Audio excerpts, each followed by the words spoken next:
തന്നെ ഈ 2 ദിവസത്തെ സന്ദർശനത്തിനായി പ്രധാനമന്ത്രി നരേന്ദ്രമോദി ഇപ്പോൾ ജപ്പാനിലെത്തിയിരിക്കുകയാണ്.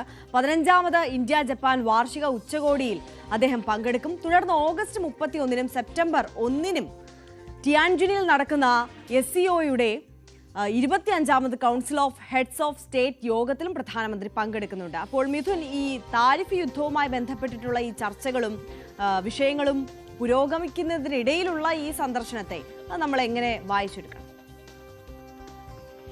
ആര്യ, തീർച്ചയായും അത്രത്തോളം പ്രാധാന്യം അർഹിക്കുന്ന ഒരു സന്ദർശനം തന്നെയാണ് പ്രധാനമന്ത്രി നരേന്ദ്ര ഭാഗത്തു നിന്നും ഉണ്ടാകുന്നത്. ജപ്പാനിൽ സന്ദർശനം നടത്തുകയാണ് അദ്ദേഹം. ഇന്ന് ഏകദേശം ഒരു 2 മണിക്കൂർ മുമ്പേ അദ്ദേഹം ടോക്കിയോയിൽ ലാൻഡ് ചെയ്യുകയും ചെയ്തു. പരമ്പരാഗത രീതിയിൽ അവർ പ്രധാനമന്ത്രിയെ സ്വീകരിക്കുകയും ചെയ്തു. അതിനുശേഷം ഇന്ത്യൻ ജനതയെ അദ്ദേഹം അഭിവാദ്യം ചെയ്യുകയും ഒപ്പം തന്നെ ഇന്ത്യയുടെ തനതായ കലകൾ ഒക്കെ അദ്ദേഹത്തിന് മുമ്പിൽ പ്രദർശിപ്പിച്ചുകൊണ്ടായിരുന്നു അദ്ദേഹത്തെ വലിയ പ്രൗഢഗംഭീരമായ സ്വീകരണം ഒരുക്കുകയും ചെയ്ത് അതിൻ്റെ ദൃശ്യങ്ങളൊക്കെ പുറത്തു വരികയും ചെയ്തിട്ടുണ്ട്. എന്തായാലും ഇന്ന് ഉച്ചയ്ക്ക് ശേഷമാണ് അദ്ദേഹം ജാപ്പനീസ് പ്രധാനമന്ത്രിയുമായി അദ്ദേഹം കൂടിക്കാഴ്ച നടത്തുന്നത്. ഷിഗേരു ഇഷിബയ്ക്കൊപ്പം അദ്ദേഹം 15ാമത് ഇന്ത്യ ജപ്പാൻ വാർഷിക ഉച്ചകോടിയിൽ പങ്കെടുക്കും. ഒപ്പം തന്നെ നമുക്കറിയാം, ഏറെ നാളത്തെ ബന്ധമാണ് ഇന്ത്യയും ജപ്പാനും തമ്മിലുള്ളത്.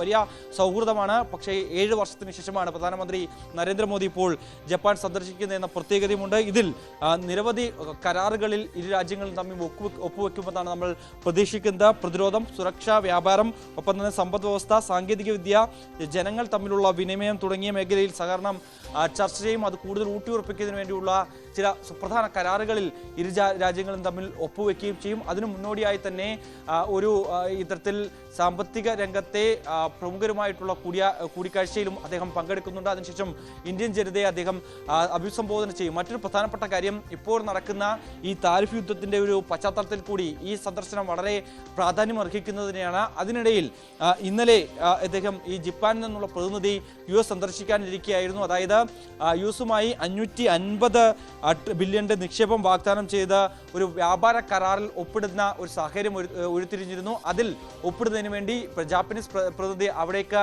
യാത്ര ചെയ്യാനിരിക്കുകയായിരുന്നു. പക്ഷേ പ്രധാനമന്ത്രിയുടെ ഈ സന്ദർശന വേളയിൽ ആ യാത്ര ജാപ്പനീസ് പ്രതിനിധി അല്ലെങ്കിൽ ജപ്പാൻ അത് ഒഴിവാക്കിയിരിക്കുന്നുള്ള ഒരു സുപ്രധാന വിവരങ്ങൾ കൂടി ഈ ഒരു ഘട്ടത്തിൽ പുറത്തു വരുന്നുണ്ട്. അതായത് വ്യാപാര കരാറുമായി ബന്ധപ്പെട്ട് ഭരണതലത്തിൽ കൂടുതൽ കൂടിയാലോചന നടത്തേണ്ടതിൻ്റെ ആവശ്യകതയുണ്ട്. അത് സംബന്ധിച്ചാണ് ഇപ്പോൾ നടത്താനിരിക്കുന്ന യാത്ര മാറ്റിവെച്ചിരിക്കുന്ന ഒരു വിശദീകരണമാണ് നൽകുന്നതെങ്കിൽ പോലും തന്നെ അതൊരിക്കലും ഇപ്പോഴുണ്ടായിരിക്കുന്ന അല്ലെങ്കിൽ പ്രധാനമന്ത്രിയുടെ നരേന്ദ്രമോദിയുടെ ഈ ഒരു സന്ദർശനവുമായി ബന്ധപ്പെട്ട് അത് ചേർത്ത് വായിക്കുമ്പോൾ മറ്റൊരു തരത്തിൽ നമുക്ക് വ്യാഖ്യാനിപ്പിക്കപ്പെടേണ്ടി വരും. അതായത് നേരത്തെ പല രാജ്യങ്ങൾക്കും മേൽ വലിയ രീതിയിലുള്ള തീരുവ ഒക്കെ പ്രഖ്യാപിച്ചിരുന്നു.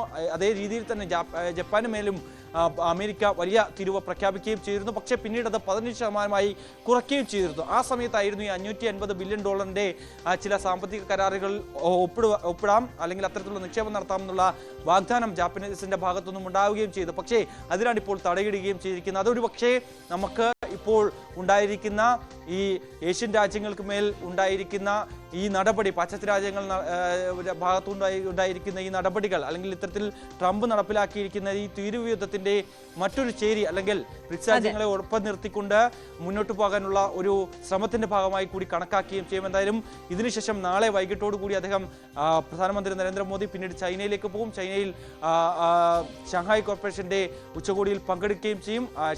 ഷി ജിൻപിങ്ങിന്റെ പ്രത്യേക ക്ഷണപ്രകാരമാണ് നരേന്ദ്രമോദി ചൈന സന്ദർശിക്കുകയും ചെയ്ത് അവിടെ വ്ളാഡിമിർ പുടിനും സന്ദർശനത്തിന് ഒപ്പമുണ്ടാകും. അതിനുശേഷം പ്രധാനമന്ത്രിയുമായി കൂടിക്കാഴ്ച നടത്തുമെന്നുള്ള റിപ്പോർട്ടുകൾ കൂടി പുറത്തു വരികയും ചെയ്തു. അങ്ങനെ മറ്റൊരു തലത്തിലേക്ക് നോക്കുമ്പോൾ നേരത്തെ നമ്മൾ പറഞ്ഞു വെച്ചതുപോലെ തന്നെ മറ്റൊരു ലോകക്രമത്തിലേക്ക് കൂടി കാര്യങ്ങൾ എത്തിച്ചേരുമെന്ന് നമുക്ക് പ്രത്യാശിക്കാം. MG മിഥുനാണ് വിശദാംശങ്ങൾ പങ്കുവച്ചത്.